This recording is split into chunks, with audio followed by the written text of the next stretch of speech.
What about teenagers, and do you feel that life was better in, say, the 1950s? I don't know, I wasn't around. So but you understand what it was like in those days? You've seen happy days. I don't know, people always say, don't they? Old people always say, oh, you know, it's a better life in the 50s. And it's like, yeah, it was for them. Of course it was for them. They're old now. Being old isn't great, is it? So you're just happy with your lot. I suppose I was happiest in about 1984. Right. Specific year. Why? Why was that? It was just I was free and happy. How old were you? I don't know. He's just counting on his fingers now. 12. Right, okay. And it was just good. So the happiest days of your life were between the age of 12 and 13? Yeah, it was good. I had the world ahead of me. Little did you know your hair was going to fall out and you were going to whinge every minute of the day. I had my bike. I like messing about my bike. You had your mates. I had a pet magpie. So you were probably the teenager that you eventually hate? Probably. Were you a good lad, law-abiding? I wasn't bad. I just sort of, you know, just potted about. I mean, when people talk about what was on the telly back then, I don't have that much memory of it because I was always out. I was always playing out. What were you doing when you were out? Just playing about, just like on a bike or... Just riding in a circle endlessly through blizzards, I loved it. rain, sleet, hail. I never seemed to be in. I was always... When everyone always goes, where were you when Band Aid was happening? I was always out on my bike. And everything was like... you and McGregor? A memory's always sort of like coming in for some orange and looking at the telly and seeing Princess Diana's getting married, and my mum says, have you seen this? And I'm going, oh, I'm going out on my bike. I was always doing that. The only time I was in the house...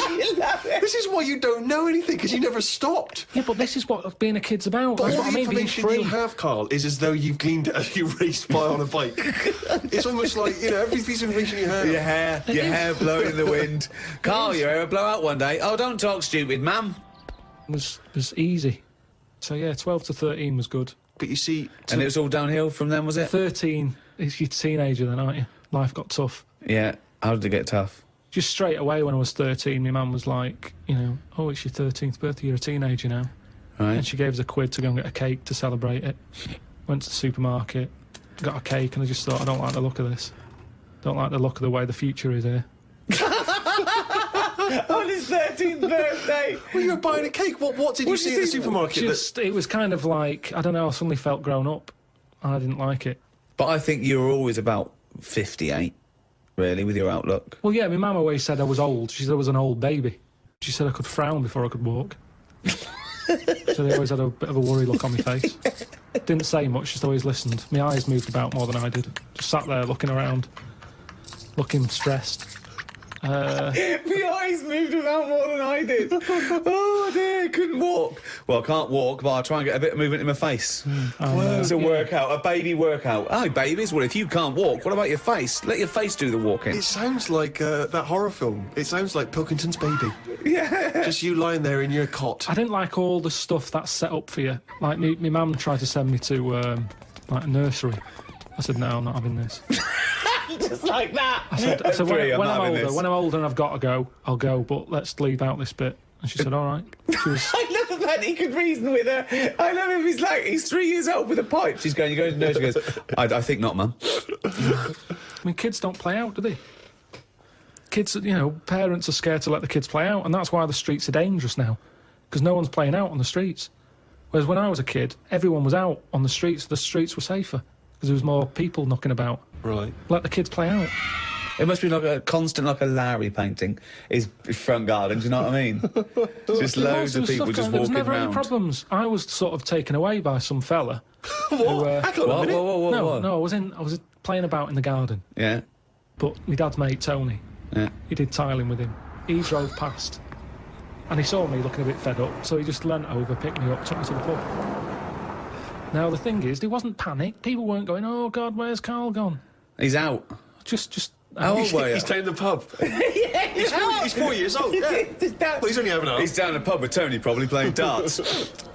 Yeah, I was about 3 or 4. Sorry, so some bloke drives by who happens to be a friend of your dad's, thinks that baby looks grumpy. Yeah. I'm taking him down to the pub. That's what it was Tony, like. you bringing a baby to the pub? Yeah, I might do, yeah, we'll bring in ours. All right, see you later, mate. Well, that's what I'm saying. Whereas now they go, the baby's gone. There's a big full-on panic going Yeah, on. but I think it says more about your parents that they didn't do that. They looked out in the back car and you were gone. Some bloke's driving off in a van. They're just going, oh, well. They rode down the pub. Doesn't Princess Diana look lovely? This is absurd. So what happened when you got down the pub? I just was there for a bit, and then For a bit, just had a game of pool. then my dad came in. It was like, oh, there you are. Oh, there you are! I love that! Where's my baby? I'm just going to have a quick pint. Oh, there you are. All right, mate. So, yeah, I think things were better back then. Carl, let's give him a list. Top 5 something. What are you interested in? Are you interested in news, sport, TV, cars, movies, style? I mean, I'm into weird stuff, but it seems a bit tight to stick them in a list. What, like what? Well, like, you know, sort of freaky people and that. I've got that freak book. But I don't know if they'd be happy if I call one of them and said, good news, you're at number 1 because you've got 4 legs or whatever. I don't know. Do you know what I mean? OK, then, this is the Karl Pilkington Top 5 Freaks in a number 5. Probably something not too good at number 5, but it's still interesting. Lighthouse Man. Who's that? Lighthouse Man? What's Lighthouse Man? It's a fella with a hole in his head. And he, what he does, rather than moan about it, sticks a candle in it. Shut up. What are you talking about? Sticks a candle What are in you it. talking about? Where is the I hole? bet he didn't call himself Lighthouse Man, did he? Well, I don't know. It's just what he got nicknamed because he had this hole. Doctors were like, "There's nothing we can do. Can't fill it." Thought, what can I do with it? And it was of the days when there was no electric and that. You had to walk about with a candle. Right. So hang on a minute.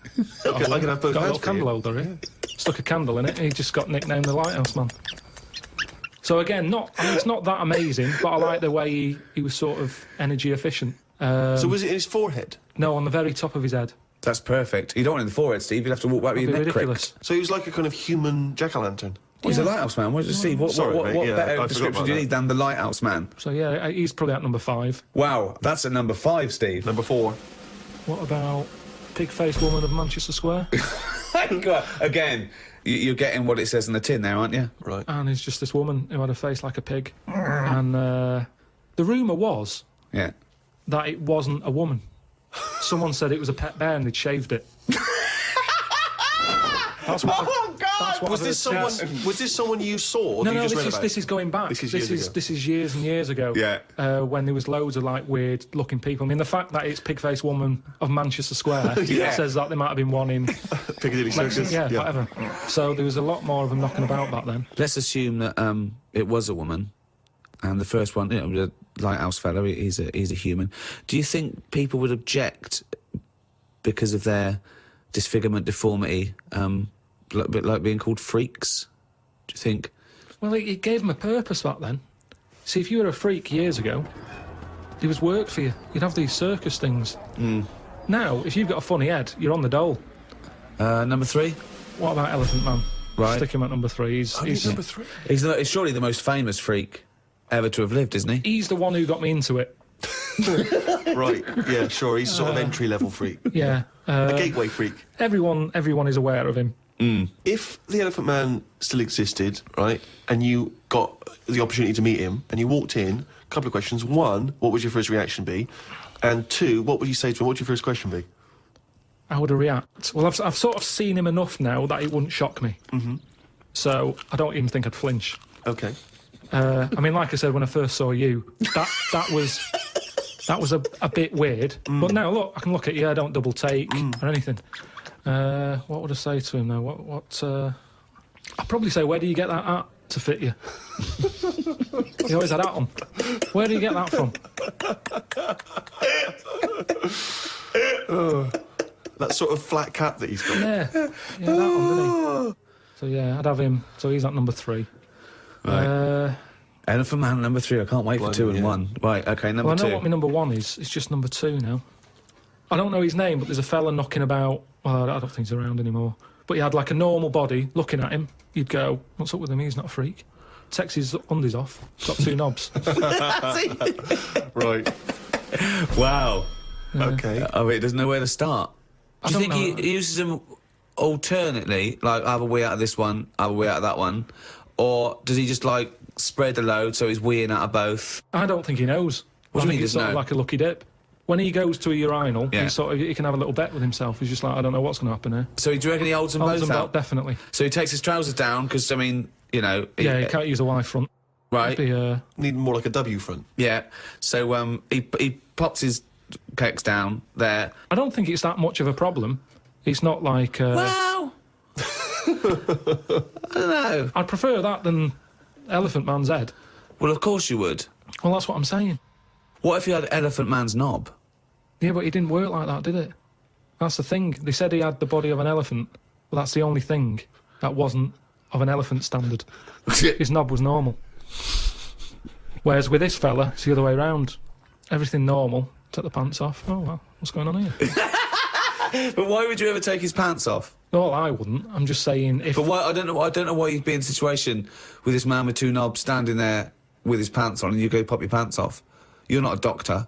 No, I say if I'm waiting in a cubicle and he's there. For what? Sorry, you're waiting in the cubicle and he comes in? I'm waiting to have a wee at a cubicle. He's Oh, in the taking two toilet. urinals up and going, hang on, you don't need them both, do you? He goes, well, actually, Oh, and then have a look at this. Right.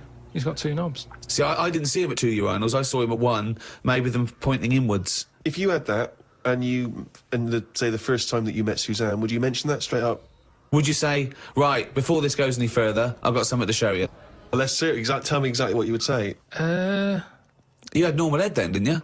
I had the same head, yeah. Yeah, but it had, like, hair coming out of it, didn't it? And sort Yeah, of like... yeah, but she also had a smaller arse back then as well, so I think we've both been dumb. Anyway, we need to get to number one. Yeah, number one. Okay, it is. It's Pillow Man. Oh, yeah. Hello, man. Okay, now explain for those that don't know who he was. He's a fella with no arms and legs, just a head and a little body. Nickname Pillow Man. Well, why is he your favourite? Just because he's amazing. Just the way he just got on with his life. He used to light a cig, just using his lips and his tongue and that. Oh, I've And seen not this. not fully lit. He'd buy like Roll Your Own. Yeah, it's in the film Freaks, isn't it? Yeah. And he He had a rolls shave it. as well. Yeah, that's right. Yeah. How did he Do you have a think shave? he used to do it? He used to get it in his mouth, and I don't know. Jesus. It's amazing. Did he have a knob? I think he did because he had some kids. What? Yeah, he had kids. He was an all right looking fella. He wasn't odd looking. It's just that Sorry? he looked like Samuel L. Jackson. Imagine him with no arms and legs. Right, that's odd though, isn't it? Really? It's weird, but you've got to give it to him. You know, I mean, he's there rolling his own. He's pretty cool looking. I just want to say to people, it's no. You say it looks cool, to, with no arms and no legs to smoke, but don't forget that smoking can stunt your growth. Yeah, but yeah, remember he was on like this circus freak show thing with Yeah. like a bearded woman, Yeah. right? Which isn't really a freak, is it? She's going to have a shave. Have a shave, you're not a freak anymore. Yeah. A bearded woman. Compared to a fella who's got no arms and legs, a bearded woman, get out. But there was like a fella with no bottom half to his body, called Johnny Eck, was his name. So, when you're knocking about with that crowd, you're going to get a bit. You're going to get a bit. So, yeah, he had kids, and they were all normal kids. They had all the limbs. Did his and wife everything. had arms and legs? Never saw his wife. Never saw his wife. I think He was probably ashamed of her. She was a bit of a freak. for someone like him, you'd think he'd just give up, wouldn't you? You think, forget it. What sort of life is it? Yeah. I'm like a Mexican jumping bean. It's not worth living. But he just got on with it. To have a shave, I don't even bother having a shave some days. No. Nor did the bearded lady. Lazy fucking bitch. So that's why I've put him at my number one position. It's just amazing, isn't it, the human? How whatever you dealt, some people just get on with it. Yeah. So yeah, the Pillow Man. Or Draft Excluder, as I prefer to call him. There you go. Oh. Now, me and Steve are a couple of big shots. We do this for a laugh, but this is Karl Pilkington's only source of income. This is what you do now, isn't it? This is my full-time job, yeah. What do you think of that? Is this Depresses me. Why? This isn't what I ever wanted. Because I haven't got a purpose, have I? I'm sat here talking about the Pillow Man. If it weren't for him, I'd have nothing to say. It just depresses me. That I just wish I had a job where I felt like I was needed. And I don't feel needed. It's not a proper job. We need you. We need you for money for old road. I know, but this isn't. I wanted something that when you die and that, it's you get up to the gates, whatever, and they say, "What have you done?" And then I'm looking worried, thinking, "Is the Pillow Man about?"